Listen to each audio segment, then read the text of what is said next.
আসসালামু আলাইকুম রহমতুল্লাহি ওয়া বারাকাতুহু ইন্নাল হামদুলিল্লাহ ওয়াসসালাতু ওয়াসসালামু আলা মান লা নাবিয়্যা বা'দাহু আম্মা বা'দ।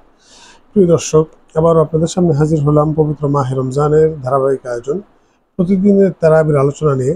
আমরা আমাদের আজকের এপিসোডে আলোচনা করব 19তম তারাবি নিয়ে। 19তম তারাবির মধ্যে আমরা তেলাওয়াত করেছি 22 নম্বর পারা, যার মধ্যে রয়েছে সূরা আহজাবের 31 নম্বর আয়াত থেকে শেষ পর্যন্ত, সূরা সাবা, সূরা ফাতির এবং সূরা ইয়াসিনের প্রথম 21টি আয়াত।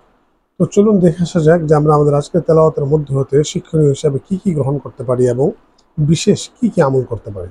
আল্লাহ রাসূল সাল্লাল্লাহু আলাইহি সাল্লাম যে সর্বশেষ নবী তথা আকীদা খাতনুবুওয়াত প্রসঙ্গে সূরা আহজাবের 40 নম্বর আয়াতের মধ্যে সুস্পষ্টভাবে ইরশাদ করা হচ্ছে, মা কানা মুহাম্মাদুন আবা আহাদিন মির রিজালিকুম ওয়ালাকিন রাসূলুল্লাহি ওয়া খাতামান নাবিয়্যিন।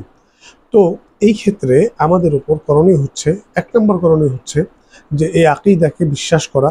দ্বিতীয় করণীয় হচ্ছে যারা এই আকীদাকে অস্বীকার করবে তারা যে অমুসলিম এটাও বিশ্বাস করা। তৃতীয় বিষয় হচ্ছে যে যারা এই আকীদায়ে খাতমুন নবুওয়াতকে অস্বীকার করবে তাদের সাথে সকল ধরনের সম্পর্ক বিচ্ছিন্ন করা, চাই সেটা সামাজিক হোক, পারিবারিক হোক, অর্থনৈতিক হোক, সকল ধরনের সম্পর্ক বিচ্ছিন্ন করা। আরও একটি গুরুত্বপূর্ণ করণীয় হচ্ছে যে কাদিয়ানীদের অর্থনৈতিক প্রতিষ্ঠান প্রাণ, আরএফএল কোম্পানি সহ আরও যত ধরনের প্রতিষ্ঠান আছে তাদের সবগুলো প্রোডাক্ট বয়কট করা। সূরা আহজাবের 56 নম্বর আয়াতের মধ্যে আল্লাহ রাসূল সাল্লাল্লাহু আলাইহি সাল্লামের উপর দুরূদ পাঠের কথা এসেছে। তো এই আল্লাহ রাসূল সাল্লাল্লাহু আলাইহি সাল্লামের উপর দুরূদ পাঠ করা এটা অত্যন্ত গুরুত্বপূর্ণ একটি আমল। এই আমলের অনেক বরকত আছে, অনেক ফজিলত আছে। তো আমাদের উচিত হবে যখনই আমরা সুযোগ পাবো তখনই আল্লাহ রাসূলের উপর দুরূদ পাঠ করা। এরপর সূরা আহজাবের 70 এবং 71 নম্বর আয়াতে আমাদের জন্য আরেকটি বিশেষ নির্দেশনা এসেছে। এই আয়াতের মধ্যে ইরশাদ হচ্ছে, ইয়া আইয়ুহাল্লাযীনা আমানুত্তাকুল্লাহা ওয়া কুলু কাওলান সাদীদা, যে হে মুমিন তোমরা আল্লাহকে ভয় করো এবং সঠিক কথা বলো। যদি এই কাজটা আমরা করতে পারি তাহলে আমাদের জন্য দুইটা পুরস্কার আছে। এক নম্বর পুরস্কার হচ্ছে ইউসলিহু লাকুম আমালাকুম, আল্লাহ পাক আমাদের আমলগুলোকে ত্রুটিমুক্ত করে দিবেন। আর ওয়াগফির লাকুম যুনুবাকুম, এবং আল্লাহ পাক আমাদের গুনাহগুলোকে মাফ করে দিবেন। প্রিয় দর্শক, চলুন এবার দেখে আসা যাক যে আমরা আমাদের আজকে তেলাওয়াতের মধ্যে হতে কি কি আমল করতে পারি।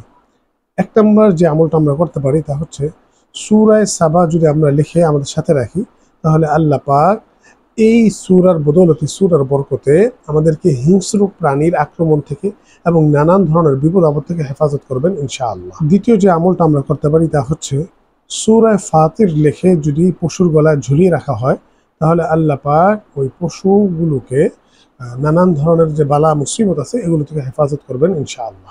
যদি 4 টুকরো কাপড়ের মধ্যে সূরা ফাতিরের 29 এবং 30 নম্বর আয়াত লিখে ব্যবসার মালের মধ্যে রেখে দেওয়া হয় তাহলে আল্লাহ পাক এই আমলের বদৌলতে ওই ব্যবসার মধ্যে বরকত প্রদান করবেন।